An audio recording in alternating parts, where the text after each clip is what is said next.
Du coup, on a cette citation de Jacques Salomé qui nous dit « Le courage d'être soi, c'est aussi poursuivre son chemin en dépit du risque et de ne pas le perdre de vue dans les moments difficiles. » Du coup, principalement dans cette première partie de phrase, il nous dit que on doit faire tout pour être soi-même, on doit rester soi-même, suivre ses valeurs qu'on a choisies, qu'on a suivies pendant...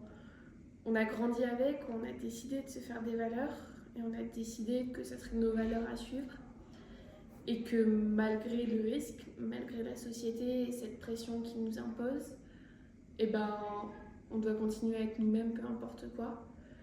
On a cette société qui nous impose des trucs comme être une femme, c'est par exemple être classe, être féminine, porter une belle robe, ne pas être vulgaire, plein de trucs comme ça. Alors que au final, quand on est une femme, on est une femme. Peu importe, c'est toi et ton âme conscient qui décide. Si à la place d'aller au taf, j'ai envie de mettre un jean baggy plutôt qu'une jupe, je le mettrai, ça changera pas le fait que je sois une femme. Et c'est cette pression de la société qui nous impose ça, et que si on n'est pas nous-mêmes, on doit affronter ces esprits-là, on doit affronter la contradiction alors que on fait rien de mal. Et être soi, c'est aussi du coup affronter les moments difficiles de la vie.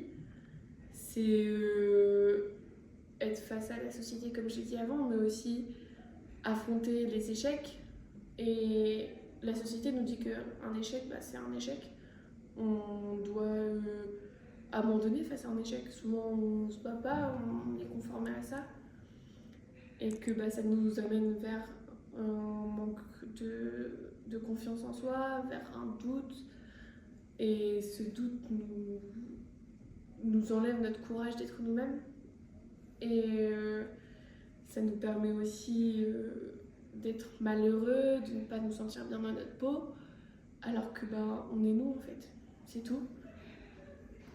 Et après, ça nous dit aussi que on ne doit pas perdre de vue le fait d'être nous-mêmes dans les moments difficiles, que peu importe ce qu'on doit faire, en fait, nous-mêmes nous permettra d'aller mieux dans ces moments difficiles, nous permettra d'aller encore plus loin en fait.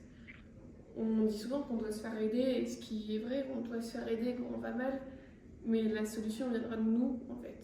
On a ce courage d'être nous au fond de nous, mais on ne le sait pas. Du coup, c'est être soi qui nous permet d'affronter ces épreuves. C'est l'essence de notre vie, c'est notre carburant un peu qui nous dit quand on est nous-mêmes, on va mieux, on va plus vite et on conserve nos valeurs. Mais ça nous dit aussi qu'il ne faut pas le perdre de vue, c'est-à-dire qu'on ne doit pas foncer tête baissée vers un chemin et que on ne doit pas y aller sans avoir une pensée rationnelle.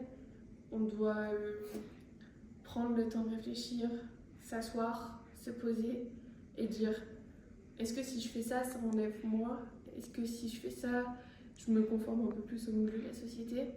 Est-ce que si je m'en vais, si je fonce directement, je serai plus moi-même, je serai plus courageuse? Alors que au final, c'est pareil, quoi. Ça change rien. Du coup, si ça change en fait, pas du tout, mais bon, c'est pas grave. Faut s'asseoir, prendre le temps de réfléchir, il faut pas céder au chaos en fait. Faut juste être là et prendre le temps de réfléchir. Du coup, en conclusion de tout ça, être courageux de soi, c'est pas non plus un drame, c'est pas fort de ouf, faut juste être soi et on se conforme dans la société et on se conforme dans les moules de tout ça. Du coup, on prend bien le temps de se poser, de réfléchir et de garder ses valeurs, peu importe le risque extérieur et peu importe ce que la société pense, faut être soi et c'est tout.